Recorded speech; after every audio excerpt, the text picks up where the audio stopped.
Music, believe it or not, has been around for ages. Your mom listened to it, your grandpa listened to it, and now you're probably listening to it too. Today, I'm going to cover important songs and innovations that helped shape music into what it is today, starting all the way before the World War, the birth of Jesus, and even before the ancient Egyptians. We're going all the way back to 41,000 BC.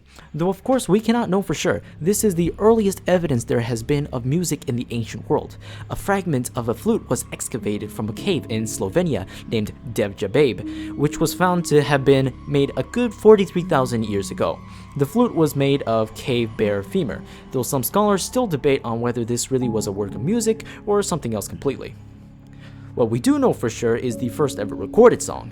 Fast forwarding to 1400 BC, the song Hurrian Hymn No. 6 was written and carved into a clay tablet. The song was made as an ode to the goddess Nikal and contained a detailed description of musical notations, making it the first ever song to be written that we know of today. Amid 1300 BC, citizens from the Shang dynasty would play instruments like ocarinas, flutes, pipes, and their personal favorites, stone bells.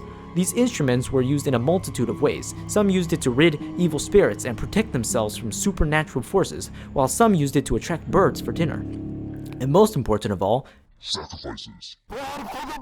Miles away in ancient Greece, instruments like the aulos and lyre were being played. But Greece's big thing was their mixed gender chorus, who would perform for entertainment, celebration, and spiritual reasons, of course. But hey, we're back to China. The guzheng became a popular instrument, and a whole bureau was formed to collect folk songs. They then proceeded to share music around the region, and ancient China became one of the happiest places on earth. Just kidding, these guys were the Chinese secret police. Tracking folk songs allowed their leader, Wu of Han, to understand the thoughts of the common folk and to remix their songs to create musical propaganda. Though not much is known of the musical history in Africa, there have been discoveries of sculptures in modern-day Nigeria, known as Knox culture back in the day, showing men playing drums, maracas, and singing. The Parthian Empire, well, they were the ones that had percussion instruments like tambourines and clampers. Fast forward to between the 6th and 15th century, churches and priests would use music in their religious practices, much like they do now.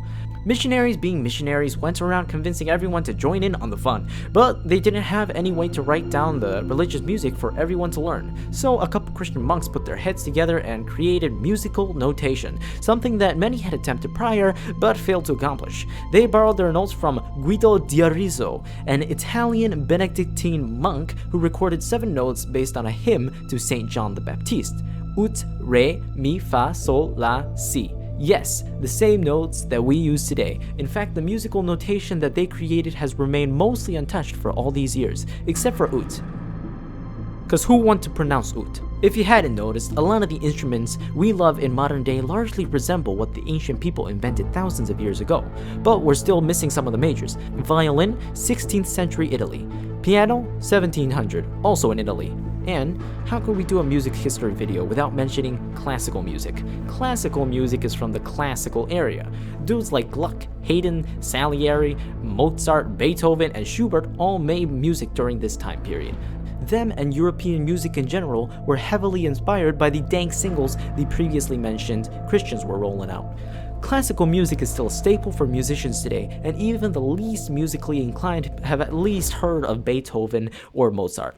But what good is a song if you don't have something to play it? Welcome to 1877, where Thomas Edison invented the phonograph. The phonograph records sounds. Sounds include music. One thing leads to another, and bam, records are invented. Now we're getting into the relatively modern stuff, otherwise known as old-timey music. 1951, Ike Turner released his album Rocket 88, regarded to be the first ever rock and roll album ever released. Willie Kissart, a guitarist working on Rocket 88, accidentally broke his amplifier, and a quick fix with some wrapping paper led to the distorted sounds that amped up the record to an 11.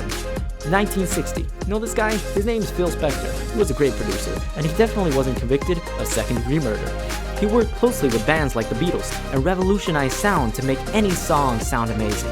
1981. Music is great to listen to, but why listen to music when you can watch it? Video Killed by the Radio Star by the Buggles was played on MTV and became the first music video ever released, fittingly named. 1982.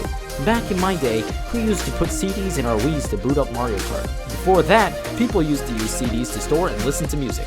But you can only listen to it at home. I want to listen to it outside. Well, 1984, portable players are invented. Sony's Discman, later renamed the Walkman, gave people the first ever portable CD player that allowed people to listen to music anywhere they go. 1987, never gonna give you up, never gonna let you down, never gonna run around and desert you, never gonna... 2000, Napster. Music is great, but music is greater if it's free. That's what Napster gave to the world, offering downloadable music for free. At least until it got caught up in copyright laws. 2008, Spotify is released, now one of, if not the biggest music streaming service in the world. It gave users access to a large selection of songs, with its first being the Hymn of Ugarit, the oldest song in the world. Wait. I thought the Hurrian Hymns was... History is complicated. 2022 is nearing 2023 and music is still being made. The newest song released is The Weeknd's Creepin', released just a day ago. In fact, more than 60 songs were released on Spotify within 24 hours of the completion of this video. Music never dies. Thank you for watching.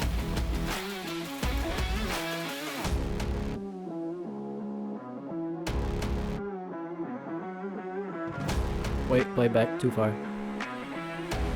Oh, okay, good job.